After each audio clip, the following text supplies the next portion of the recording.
Olá, gente querida, gente bonita, meus queridos irmãos, minhas queridas irmãs. Eu, mais uma vez, me alegro por poder estar aqui com vocês neste momento, para podermos compartilhar um pouco das nossas experiências, dos nossos estudos. Vocês sabem que estudar a palavra de Deus é muito gratificante, e ainda mais quando podemos compartilhar este estudo num momento especial como este. Seja bem-vinda, seja bem-vindo. Nós estamos dando continuidade a esta série bonita da vida de pessoas, de personagens fantásticos da nossa vida cristã, da tradição judaico-cristã. Hoje nós falaremos sobre a vida de Josué. Não é fácil, hein? Não é fácil. Pois bem, vamos lá, começaremos. Eu vou começar por duas passagens muito interessantes, uma delas no livro de Números, no capítulo 27, versículos 18 e 19, com uma fala de Deus diretamente a Moisés. Guardem bem esta passagem. Deus fala a Moisés: disse o Senhor a Moisés: toma Josué, filho de Num, homem em quem há o Espírito, e impõe-lhe as mãos. Apresenta-o perante Eleazar, o sacerdote, e perante toda a congregação, e dá-lhe à vista deles as tuas ordens. Palavra do Senhor. Também Deus fala a Josué, e esse trecho que vocês estão vendo aí na tela também, foi extraído do livro de Josué, lá no primeiro capítulo, versículos 1 e 2. Sucedeu depois da morte de Moisés, servo do Senhor, que esse falou a Josué, filho de Num, servidor de Moisés, dizendo: Moisés, meu servo, é morto. Dispõe-te agora, passa este Jordão, tu e todo este povo, à terra que eu dou aos filhos de Israel. Perceberam?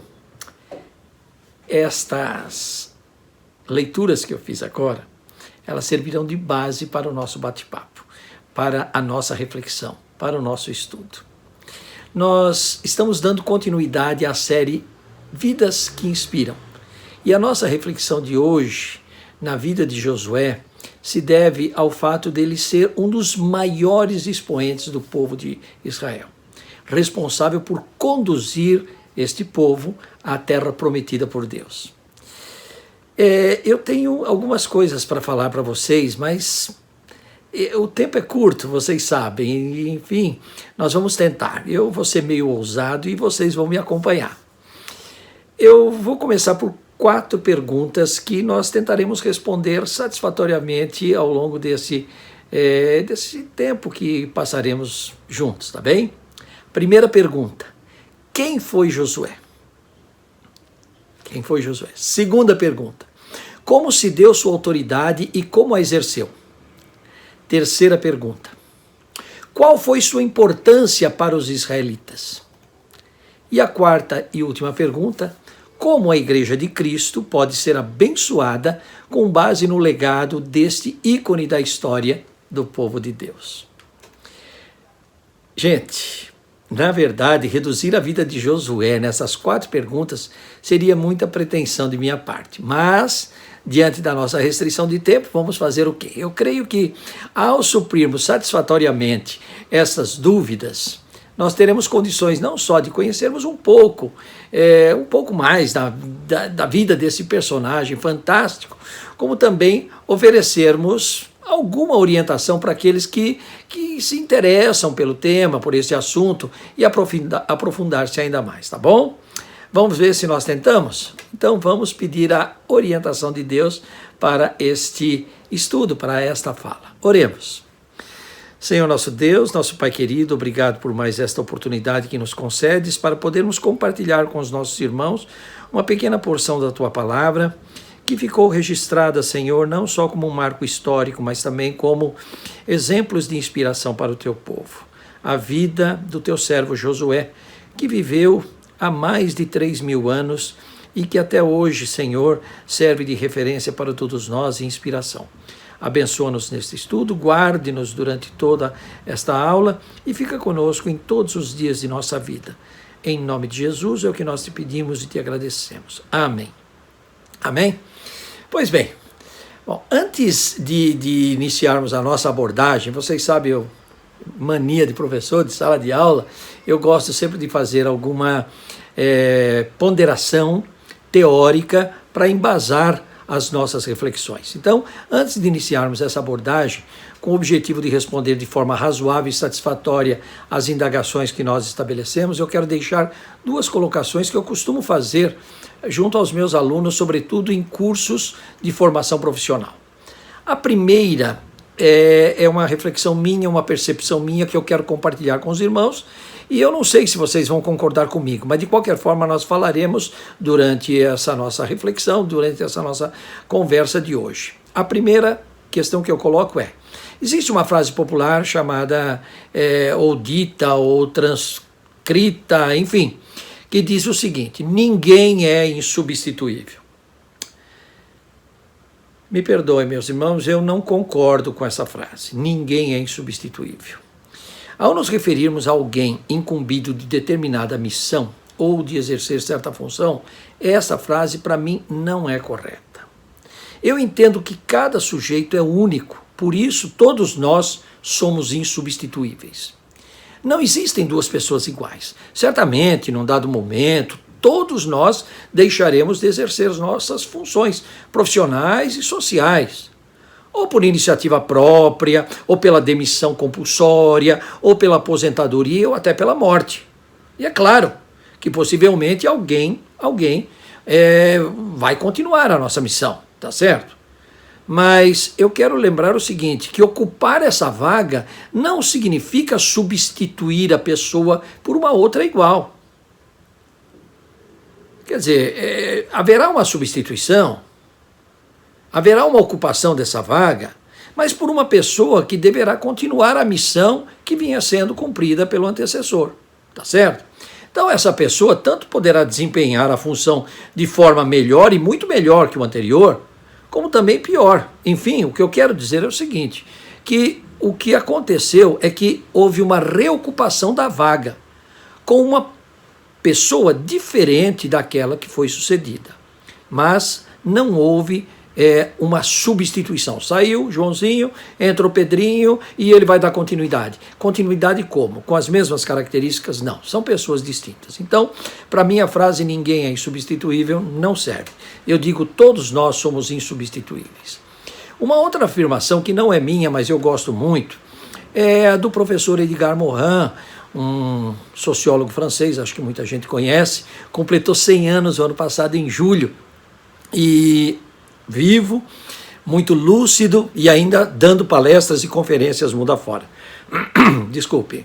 Pois bem, a afirmação que o Morin deixa é a seguinte, a cabeça bem feita. Aliás, é o título de um dos seus livros.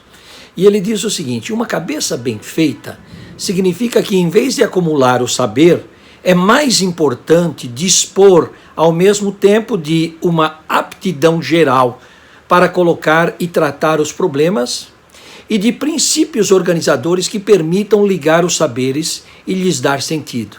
Quer dizer, eu posso ter um acúmulo de saberes e não servirem para nada porque eu não sei trabalhar com eles. Perceberam a importância desta reflexão que Morin nos deixa também? Então, minhas queridas e meus queridos, como é importante refletir sobre teorias lançadas continuamente por estudiosos do comportamento humano. Se nós nos pautarmos simplesmente pelo nosso individualismo, pelo nosso achismo, nós podemos perder muito daquilo que Deus nos tem proporcionado. Não nos esqueçamos de uma orientação do próprio apóstolo São Paulo, dada aos Coríntios, que apesar de ter sido num contexto específico, pode ser generalizada em função da riqueza que ela representa. Todos conhecem, primeira carta aos Coríntios, capítulo 6, versículo 12. Todas as coisas me são lícitas, mas nem todas convêm. Todas as coisas me são lícitas, mas eu não me deixarei dominar por nenhuma delas. Entendo que essas duas afirmações que nós fizemos há pouco, elas servem para nortear o nosso estudo nesse momento, ou seja, a diferença entre duas pessoas e a nossa formação pessoal. Seja especificamente no âmbito profissional, quanto genericamente no social. Bom, depois dessas ponderações, vamos retomar o tema A Vida de Josué. Quem foi Josué? Primeira pergunta, lembra-se? Josué, o nome original dele era Oséias, filho de Num, e pertenceu à tribo de Efraim. Ela, juntamente com a tribo de Manassés, formava a tribo de José. Vocês se lembram que em aulas passadas foi colocado isso, eram duas meias tribos, Efraim e Manassés. E então Josué pertencia à tribo de Efraim. José era filho de quem? De Jacó e Raquel, vocês também se lembram, e foi visto em aulas anteriores tudo isso. Josué nasceu no Egito e acompanhou o povo de Israel durante toda a sua peregrinação no deserto. Foram 40 anos, sendo um dos poucos da geração nascida no Egito a adentrar a terra prometida. Ele foi um dos poucos. Vocês sabem que Moisés, por exemplo, não adentrou. Então, Oséias, que depois se chamou Josué, foi um dos enviados por Moisés, de acordo com a determinação de Deus para espiarem a terra de Canaã, que haveria de ser legada ao povo de Israel conforme promessa do próprio Senhor. Então, a terra prometida. Oséias, em hebraico, vai aparecer aí na tela para vocês, Osé, significa salvação. E, segundo o registro do livro de Números, no versículo 16, capítulo 13, ele teve seu nome trocado por Moisés para Josué, que em hebraico se pronuncia Yoshua, que significa o Senhor salva. E é gozado, né? É importante isso, porque muitas vezes nós somos indagados e questionados por que se fazia tanto a troca de nomes em diversas épocas, e isso está registrado na Bíblia. E é interessante observar que naquela época, certas pessoas realmente tinham o nome modificado e recebiam outro adequado ao seu comportamento ou ao seu papel que deveriam desempenhar na sociedade. Por isso, em diversos casos, o nome da pessoa era trocado, como foi o caso de Josué, que chamava Oséias. Assim, o nome de Josué, ou traduzindo, o Senhor salva, estava bem alinhado à missão que ele teria como futuro sucessor de Moisés. Nós devemos nos lembrar de maneira especial a mudança de outros nomes que nós já vimos também. Abrão para Abraão, Sarai para Sara, Jacó para Israel, isso no Antigo Testamento, tem outros também. E esse hábito continuou até a época de Jesus, com a troca dos nomes de diversas pessoas. Todos vocês também se lembram que Pedro era chamado Simão, depois foi chamado Pedro. Mateus era chamado Levi, filho de Alfeu, foi chamado Mateus. Barnabé era chamado José, e depois o próprio apóstolo Paulo, não é? Originalmente ele chamava Saulo. Então, é interessante também observar que a Igreja Católica Romana ainda hoje segue esse hábito em algumas de suas ordens religiosas, com a troca de nomes, e especialmente quando se assume o papado. Você vê, por exemplo, que os papas mudam de nome e acabam adotando um outro nome. No meio protestante, talvez o caso mais conhecido é o do reverendo Martin Luther King Jr., né? Que ele foi nascido como Michael King Jr., e o pai dele depois acabou mudando o nome dele em função de uma experiência que ele teve na Alemanha nazista. E depois, num outro momento, eu posso compartilhar. É uma história lindíssima, até a mudança do nome de Michael King para Martin Luther King, que seria Martinho Lutero, tá certo? Então, Josué seguramente foi um dos baluartes da reconstrução de Israel na chegada e tomada da terra de Canaã. E essa tomada não foi nada fácil, porque nesse território existiam muitos outros povos, não é? Esse território era povoado pelos moabitas, filisteus, edonitas, cananeus, dentre outros. Então não foi fácil chegar lá, não foi lá e foi festa e todo mundo entrou, não foi bem assim.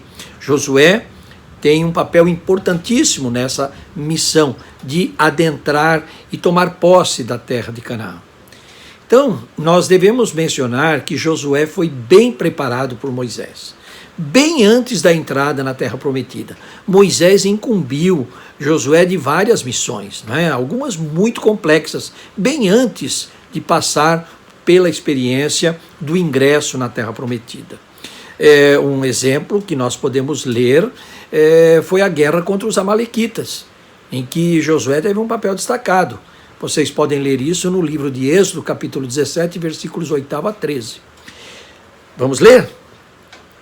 Então veio Amaleque e pelejou contra Israel em Refidim. Com isso ordenou Moisés a Josué: escolhe-nos homens e sai e peleja contra Amaleque. Amanhã estarei eu no cimo do outeiro, e o bordão de Deus estará na minha mão. Fez Josué como Moisés lhe dissera e pelejou contra Amaleque. Moisés, porém, Arão e Ur subiram ao cimo do outeiro. Quando Moisés levantava a mão, Israel prevalecia. Quando, porém, ele abaixava a mão, prevalecia Amaleque. Difícil? Pois bem, então as mãos de Moisés eram pesadas, por isso tomaram uma pedra e a puseram por baixo dele, e ele nela se assentou. Arão e Ur sustentavam-lhe as mãos, um de um lado, outro do outro, e assim foi, sustentaram as mãos até o pôr do sol. E Josué desbaratou Amaleque e a seu povo a fio de espada. Bem, certamente toda esta preparação acabou sendo de grande utilidade a Josué e seu povo para a entrada em Canaã. Josué tornara-se um exímio estrategista de guerra e de governança, referendo da própria afirmação de Edgar Morin. Vamos lembrar, né, daquela afirmação de Edgar Morin? Uma cabeça bem feita significa que, em vez de acumular o saber, é mais importante dispor ao mesmo tempo do que de uma aptidão geral para colocar e tratar os problemas, e de princípios organizadores que permitam ligar os saberes e lhes dar sentido. Josué foi um exemplo, né, para estas afirmações de Morin que nós lemos agora há pouco. Então, vamos acompanhar esse raciocínio? Vejam o que está escrito no livro de Deuteronômio, capítulo 34, versículo 9. Josué, filho de Num, estava cheio do espírito de sabedoria, porquanto Moisés impôs sobre ele as mãos. Assim os filhos de Israel lhe deram ouvidos e fizeram como o Senhor ordenara a Moisés. Vocês estão vendo como o ser humano é sempre o mesmo? Por isso que os teóricos atuais que desenvolvem o estudo do comportamento humano, eles se baseiam não só nos exemplos contemporâneos, mas de toda a humanidade. Josué é um exemplo para isso. Então, realmente, Josué foi formado para desempenhar esse papel de liderança. Sem essa formação, ele não lograria o êxito que se desejava. Vejam, por exemplo, logo no início, na chegada das proximidades de Canaã, ele teve de enfrentar aquela célebre batalha que nós conhecemos, a Batalha de Jericó. Nesse contexto, porém, nós devemos destacar que Josué foi preparado por Moisés. Foi preparado, mas a escolha foi feita por Deus. Foi Deus quem escolheu Moisés e Deus quem escolheu Josué. Por isso que nós começamos a nossa conversa hoje com aquelas passagens no início, Deus falando a Moisés e Deus falando a Josué. Tá bem? Vamos ler mais uma passagem para ratificar tudo isso? Josué, capítulo 5, versículos 13 a 15. Estando Josué ao pé de Jericó, levantou os olhos e olhou. Eis que se achava em pé diante dele um homem que trazia na mão uma espada nua. Chegou-se Josué a ele e disse-lhe: És tu dos nossos ou dos nossos adversários? Respondeu ele: Não, sou príncipe do exército do Senhor e acabo de chegar. Então Josué se prostrou com o rosto em terra e o adorou, e disse-lhe: Que diz meu senhor ao seu servo? Respondeu o príncipe do exército do Senhor a Josué: Descalça as sandálias dos seus pés, porque o lugar em que estás é santo. E fez Josué assim. Então, nesse sentido, eu reitero mais uma vez que todos nós somos insubstituíveis. Estão percebendo? Josué ocupou o lugar de Moisés, mas não era igual a Moisés. Ele não substituiu Moisés, ele continuou a missão de Moisés. Então, Josué, ele acabou dando continuidade à missão deixada pelo próprio Criador. Foi Deus quem preparou Moisés, depois Josué e depois os outros que vieram. Tá bem? Vamos ler Deuteronômio capítulo 34, versículos de 10 a 12. Vejamos mais uma vez a importância dessa nossa reflexão sobre quem foi Josué. Olha lá o que diz a palavra de Deus. Nunca mais se levantou em Israel profeta algum como Moisés. Ponto, pronto. Não tem dois Moisés. Tem Moisés e os outros, com quem o Senhor houvesse tratado face a face, no tocante a todos os sinais e maravilhas que por mando do Senhor fez na terra do Egito, a Faraó, a todos os seus oficiais e a toda a sua terra. E no tocante a todas as obras de sua poderosa mão e aos grandes e terríveis feitos que operou Moisés à vista de todo Israel. Estão vendo? Portanto, não existe substituição, existe sucessão. Moisés e Josué foram ambos muito importantes para a reconstrução da nação de Israel e de sua fixação num território demarcado. Mas eram diferentes entre si, cada um desempenhou sua função, de acordo com as orientações de Deus. Josué enfrentou também insubordinações do povo, às ordens que o próprio Senhor tinha deixado. E ele teve que administrar as consequências dessa insubordinação. Vamos lembrar do caso da guerra com os cananeus em Ai? Os israelitas tinham tudo para ganhar a guerra e, no entanto, foram mal sucedidos. Por quê? Josué não sabia por quê, mas pela transgressão de Acã, filho de Carme, da tribo de Judá, os israelitas foram derrotados em Ai pelos cananeus. E Josué ficou desolado. Ele não entendeu o motivo da derrota. Ele desconhecia qualquer razão para o fato. Ele estava convicto que iam ganhar a guerra. E diante disso ele se prostrou perante Deus e se humilhou, externou ao Senhor a desolação, demonstrando toda a sua preocupação com o próprio futuro do povo de Israel.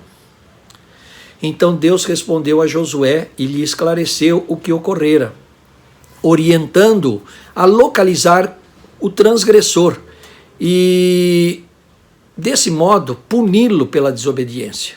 Houve uma transgressão, houve um pecado e Deus cobrou. Com isso, Israel estava livre desta carga, desse pecado, e poderia seguir em frente em busca de seu objetivo. E assim Deus falou, tá certo?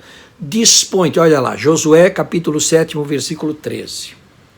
Dispõe-te, santifica o povo e dize: santificai-vos para amanhã, porque assim diz o Senhor, Deus de Israel.